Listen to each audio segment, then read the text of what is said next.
Welcome to BRK news. So digestion issues అందరికీ ఈ problem అనేది ఉంటుంది. సో దీనివల్ల వచ్చే కాంప్లికేషన్స్ చాలానే ఉంటాయి. గట్ హెల్త్ పాడవడం దగ్గర నుంచి అన్ని రకాల అనారోగ్య సమస్యలకి ఇది కారణమవుతుంది.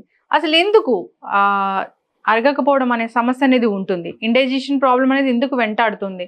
ఇండైజెషన్ ఉందని మనకు ఎలా తెలుస్తుంది? దీన్ని ఓవర్కమ్ చేయడం ఎలాగా? సో యోగా దీని గురించి ఏం చెప్తుంది? వివరాలు తెలుసుకుందాం. మనతో పాటు ఉన్నారు ప్రముఖ యోగా అండ్ డైట్ గురు ఓం ప్రకాష్ స్వర్ణ గారు. సార్ నమస్తే. నమస్తే. యోగా చెప్తారు, మంచి మంచి ఫుడ్స్ చెప్తారు, హోమ్ రెమెడీస్ చెప్తారు. హోమ్ రెమెడీస్ అయితే నాకు చాలా చాలా నచ్చుతాయి. జనరల్ గా కూడా అంతే కదా, కడుపు నొప్పి వస్తే అమ్మ వామిస్తారు, అదొక మంచి హోమ్ రెమెడీ, అదే పెద్ద మెడిసిన్. అయితే ఇండైజెషన్ ప్రాబ్లం చాలా మందిని ఇబ్బంది పెడుతూ ఉంటుంది. ఎందుకు ఒకసారి ఫుడ్ తిన్నది డైజెషన్ అవ్వడానికి ఇబ్బంది పడుతూ ఉంటాం మనం ఒక్కొక్కసారి? అంటే మామూలుగా ఇప్పుడు ఏ వెహికల్ ఉన్నా కూడా 2 వీలర్ కానీ 4 వీలర్ కానీ ఉంటే బేసిక్ థంబ్ రూల్ ఏంటంటే, ఫర్ ఎగ్జాంపుల్ 2 వీలర్ తీసుకోండి, మీరు ఎవ్రీ 2000 కిలోమీటర్స్కి ఒకసారి షోరూమ్ తీసుకెళ్ళి దాన్ని సర్వీసింగ్ చేయించాలి. రైట్? సర్వీసింగ్ చేయిస్తే దాని లోపల అయితే డస్ట్ అది ఉంటుందో అదంతా వెళ్ళిపోయి మళ్ళీ బండి కొత్త బండి లాగా రెడీ అవుతుంది. రైట్? సో సేమ్ ఇదే ప్రాసెస్ మనకి యోగాలో కూడా ఉంది. అక్కడ 2 months అన్నాము, ఇక్కడ ఎవ్రీ 6 months, లేదా అట్లీస్ట్ కనీసం ఇయర్లీ వన్స్. అంటే బేసికల్గా ఏంటంటే ఈ సీజన్ చేంజ్ అయినప్పుడు బాడీ కొంచెం అడాప్ట్ అవ్వడానికి టైం పడుతుంది. ఫర్ ఎగ్జాంపుల్ మనం వింటర్ నుంచి సమ్మర్కి షిఫ్ట్ అవుతున్నాం, ఈ సీజన్ చేంజ్ జరుగుతుంది. ఈ సీజన్లో ఏంటంటే బాడీ టెంపరేచర్ మారుతుంది, మన ఫుడ్ మారుతుంది. రైట్? అంటే body can say night time, day time, ఇవన్నీ చేంజెస్ అవుతుంటాయి. సో ఇలా యోగా ఏం చెప్తుందంటే ఇయర్లీ వన్స్, రైట్? అంటే యాక్చువల్గా చెప్పాలంటే ఇయర్లీ 3 times, లేదా కనీసం ఇయర్లీ 2 times, లేదా ఇయర్లీ వన్స్ ఈ బండిని కూడా సర్వీసింగ్ చేయాలి. దాన్నే యోగాలో ఒక మంచి బ్యూటిఫుల్ టెక్నిక్ ఏంటంటే శంఖ ప్రక్షాళన అని ఉంటుంది. రైట్? ఇప్పుడు ఫర్ ఎగ్జాంపుల్ ప్లెయిన్ వాటర్ ఉంది, అది మీరు మౌత్ లోంచి తాగుతారు, సేమ్ వాటర్ని మనం యానస్ నుంచి బయటకు తీసేస్తాం. రైట్? అంటే ఈ ఎలిమెంటరీ కెనాల్ నుంచి యానస్ వరకు టోటల్ ఏదైతే కెనాల్ ఉందో అదంతా కూడా క్లీన్ అయిపోతుంది. అంటే గట్ మొత్తం డీటాక్సిఫై అయిపోతుంది. రైట్? సో దాన్ని మనం శంఖ ప్రక్షాళన ప్రాసెస్ అంటుంటాం. మనం ఆఫ్లైన్ లో ఆన్లైన్ లో కూడా మన క్లయింట్స్ కి చేయిస్తూ ఉంటాం. అంటే వాటర్ తాగుతాము, సేమ్ వాటర్ బయటకు వచ్చేస్తుంది, అంటే క్లీన్ అవుతుంది, కంప్లీట్ మొత్తం సర్వీసింగ్ అయిపోతుంది. మౌత్ నుంచి యానస్ వరకు కంప్లీట్ సర్వీసింగ్ యోగాలో ఉంటుంది. రైట్? సో ఇది కనీసం అంటే అడ్వైజబుల్ ఏంటంటే ఇయర్లీ 3 times, లేదా yearly 2 times, at least yearly once అయినా చేసుకోవాలి. మనం చేసుకోవడం వల్ల ఆ డైజెస్టివ్ సిస్టమ్ అనేది మళ్ళీ రీజువినేట్ అవుతుంది. ఇప్పుడు మీరు న్యాచురల్ గా ఇలా చెప్తున్నారు, ఇప్పుడు పెద్ద పెద్ద అంటే ఏదేదో వీడియోస్ కూడా చూస్తుంటాం కదా, ఒకసారి డీటాక్స్ చేసుకోవాలి బాడీని అని, రకరకాల మిషన్స్ అవన్నీ కూడా కనిపిస్తూ ఉంటాయి. ఏమీ అక్కర్లేదు, ఇదే పెద్ద మిషన్, మన బాడీ పెద్ద మిషన్, ఇంకా మళ్ళీ వేరే మిషన్స్ అవసరం లేదు. ఇప్పుడు ఫర్ ఎగ్జాంపుల్ ఆల్టర్నేట్ థెరపీస్ లో ఎనిమా అని చేస్తారు. ఎనిమా అనేది పార్షియల్. ఎనిమా అంటే యానస్ నుంచి వాటర్ పంపించి ఓన్లీ ఇంటెస్టైన్ క్లీన్ చేస్తారు. బట్ ఇక్కడ ఏంటంటే మౌత్ నుంచి యానస్ వరకు టోటల్ బాడీ అంతా క్లీన్ అయిపోతుంది. అది ఎట్లా సాధ్యపడుతుంది? వెరీ సింపుల్ అండి. ఇప్పుడు ఒక వాటర్ బాటిల్ ఉంది, దాని లోపల గోడకి ఏదో అంటుకుంది పదార్థం. రైట్? అప్పుడు ఏం చేస్తాం, కొన్ని నీళ్లు పోసి కొంచెం ఇసుక పోస్తాం, పోసి షేక్ చేస్తాం, ఆ అంటుకున్నంత బయటకు వచ్చేస్తాం. సేమ్ అలాగే మొత్తం ఇంటెస్టైన్ వాల్స్ కి అంటుకున్న వేస్టేజ్ అంతా కూడా, అంటే ఒక డిఫరెంట్ యాంగిల్ ఆఫ్ ఆసనాస్ ఉంటాయి. ఆ ఆసనాస్ వాటర్ తాగి చేయడం వల్ల ఆ యాంగిల్ లో స్ట్రెస్ అంటే ప్రెషర్ పడుతుంది. ఆ ప్రెషర్ పడేది మొత్తం జడిసి బయట కొట్టేస్తుంది అనమాట. సో అది చాలా పెద్ద ప్రాసెస్. మనం ఆఫ్లైన్ లో ఆన్లైన్ లో కూడా చేయిస్తుంటాం. అదంతా కుదరకపోయినా కూడా శంఖ ప్రక్షాళన, సర్వీసింగ్ ఆఫ్ బాడీ అన్నమాట. రైట్? సో అది కుదరకపోయినా అట్లీస్ట్ ఈ జీరా వాటర్, రైట్, నైట్ పడుకునేటప్పుడు ఒక 250 ml వాటర్ లుక్ వార్మ్ చేసేసి అందులో ఒక టీ స్పూన్ రైట్ జీరా వేసేసి నైట్ సోక్ చేసి వదిలేసేయండి.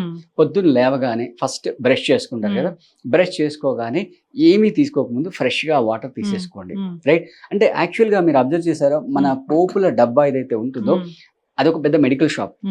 రైట్? దాంట్లో ఉండే ఏవైతే స్పైసెస్ ఉంటాయి అవన్నీ ప్రతిదీ కూడా, అది దాల్చిన చెక్క కానివ్వండి, ఇలాచీ కానీ, లవంగాలు కానీ, ఏదైనా కూడా అన్ని మనకు పెద్ద మెడికల్ షాప్ అనమాట. సో దాంట్లో ఈ ఏదైతే జీరా ఏదైతే ఉందో, రైట్, ఇది చాలా చాలా మంచి పెద్ద డైజెషన్ ఇంప్రూవ్ చేసే ఇంగ్రీడియంట్ అనమాట.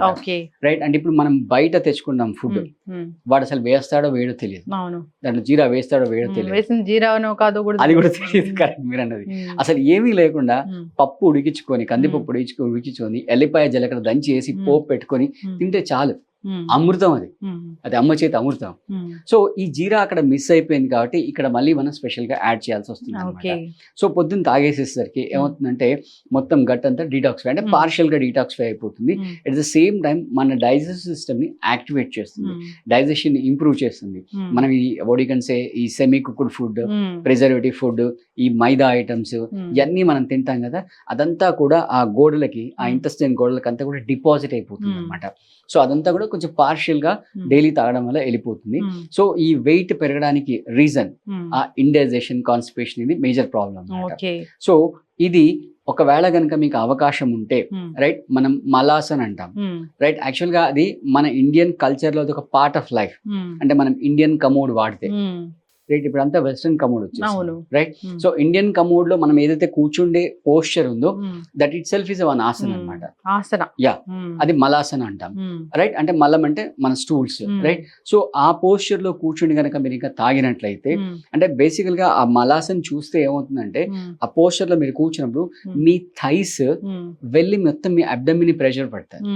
అబ్డమిన్ ప్రెషర్ పెట్టడం వల్ల అక్కడ ఏదైతే మెటీరియల్ ఉందో అది కిందికి పుష్ అవుతుంది. అలాగే ఆ ప్రెషర్ కూడా మీ రెక్టమ్ మజిల్స్ మీద కూడా పడుతుంది. మీరు అబ్జర్వ్ చేస్తే ఇప్పుడు కొలన్ క్యాన్సర్ అనే వచ్చింది రైట్, అది ఎక్కువగా యుఎస్ వాళ్ళకి ఎక్కువ ఉంటుంది. ఎందుకు ఉంటుందంటే 2 రీజన్స్. ఒకటి, వాళ్ళు ఇండియన్ కమోడ్ యూస్ చేయట్లేదు రైట్. రెండోది, ఈ ఫాస్ట్ ఫుడ్స్ వాళ్ళు ఎక్కువ తింటుంటారు. ఆ మైదా అంతా అక్కడ డిపాజిట్ అయిపోవడం వల్ల ఒడికన్సే వాళ్ళు ఈ కల్చర్ అంటే యాక్చువల్ గా ఈ ఏదైతే మనం మల విసర్జన ప్రక్రియ ఉంది కూడా అది కూడా ఒక మెడిటేషన్ లాగా చేయాలి. అక్కడికి మళ్ళీ మొబైల్ తీసుకెళ్ళి మళ్ళీ అక్కడ ఫోన్లు మాట్లాడి అక్కడ ఫోకస్ పెట్టకుండా అక్కడ మీరు టెన్షన్ తో కూర్చుండి రైట్, అది కంప్లీట్ చేసుకోవడం వల్ల అంటే మీరు ఒక్కసారి నోటీస్ చేయండి, ఒక రోజు కనుక మనం మల విసర్జన ప్రాపర్ గా జరగకపోతే ఆ రోజంతా మీరు అనీజీగా ఉంటారు, మూడీగా ఉంటారు, అసలు ఏమి తినాలనిపించదు, ఆకలి వేయదు. సో అలాంటి అన్నిటిని మీరు బయట పెట్టాలంటే ఈజీగా చెక్ ఏంటంటే ఈ జీరా వాటర్ అన్నమాట. So 250 ml water right, 1 spoon of jeera okay right. Night soak చేసి వదిలేసేయండి. పొద్దున మీకు ఒకవేళ కుదిరితే ఆ జీరా తిన్నా ఓకే, తినకపోయినా కూడా అందులో ఉన్న ఎసెన్స్ అంతా కూడా వాటర్లోకి వచ్చేస్తుంది కాబట్టి అది హ్యాపీగా మళ్ళీ పొద్దున్న ఏమైనా టీ తాగదు, ఎంటీ స్టమక్ లో తాగేసాలి. తాగిన తర్వాత కనీసం ఒక 1 hour గ్యాప్ ఇవ్వాలి. మరి మీరు టీ తాగకుండా ఉండలేము అనుకుంటే ఒక 1 hour గ్యాప్ ఇచ్చేసి తాగేసేసుకుని ఉండండి బెటర్. లేదు మీకు అంతా ఇంకా ఆ ఫీల్ రావాలి అనుకుంటే దీని పొద్దున వెయిట్ చేసుకోండి మళ్ళీ ఒకసారి. వెయిట్ చేసేసుకుంటే అదొక టీ లాగా ఉంటుంది. బేసిక్ గా టీలో మీకు వచ్చేది ఏంటి, కలరు, టెంపరేచర్, అది మీకు 2 కంపెన్సేట్ అయిపోతుంది. ఆ సిప్ బై సిప్ నెమ్మదిగా తాగేస్తారు అనుకోండి, ఈజీగా మీ మల విసర్జన అనేది జరిగిపోతుంది, కాన్స్టిపేషన్ సమస్య పోతుంది. దాని ద్వారా వచ్చే సైడ్ ఎఫెక్ట్స్ అయితే ఓవర్ వెయిట్ రైట్, ఇవన్నీ కూడా మీరు ఈజీగా దూరం చేసుకోవచ్చు. ఖచ్చితంగా సార్, చాలా చక్కగా చెప్పారు. అంటే మీరు చెప్పిన ఆ డీటాక్స్ పద్ధతి ఏదైతే ఉందో అది ఆన్లైన్, ఆఫ్లైన్ ఇలా చెప్తూ ఉంటారు. సో ఎవరైనా కానీ, అంటే ఏదైనా ఇష్యూస్ ఉన్న వాళ్ళు ఎవరైనా కానీ దాన్ని ట్రై చేయొచ్చు. ఓకే, అంతేకాదు కాన్స్టిపేషన్ ప్రాబ్లమ్, ఇండైజెషన్ ప్రాబ్లమ్ ఇలాంటివన్నీ వస్తూ ఉన్నాయంటే కూడా రకరకాల ఇష్యూస్ అనేవి, హెల్త్ ఇష్యూస్ అనేవి వస్తాయి. దానికోసం చాలా చక్కటి హోమ్ రెమెడీ, అది కూడా జీరా. ఎందుకు పోపులో వేస్తామంటే దాంట్లో డైజెషన్ ప్రాపర్టీస్ అనేవి ఎక్కువగా ఉన్నాయి కాబట్టి. సో మన వంటిల్లే ఔషధశాల సార్, ఊరికే పెట్టలేదు ఆ పోపుల డబ్బా అనేది. సో చక్కటి ఇన్ఫర్మేషన్ అండి. ఇబ్బంది పడుతున్న వాళ్ళు దీన్ని ట్రై చేయాలని కోరుకుందాం. ఏ ప్రాబ్లం లేకపోయినా జీరా టీ అనేది తీసుకోవచ్చు. చక్కటి ఇన్ఫర్మేషన్ అండి. అందులోనూ ఈ ఎండాకాలం కాబట్టి ఇలాంటివి తీసుకుంటే మంచిది. ఎస్, ఇంకా ఏదైనా ఇబ్బంది పడుతున్న వాళ్ళు, డీటాక్స్ కోసం చూస్తున్న వాళ్ళు ఒకసారి కాంటాక్ట్ చేయాలని కోరుకుందామండి. చాలా చక్కటి ఇన్ఫర్మేషన్ సార్, ధన్యవాదాలు.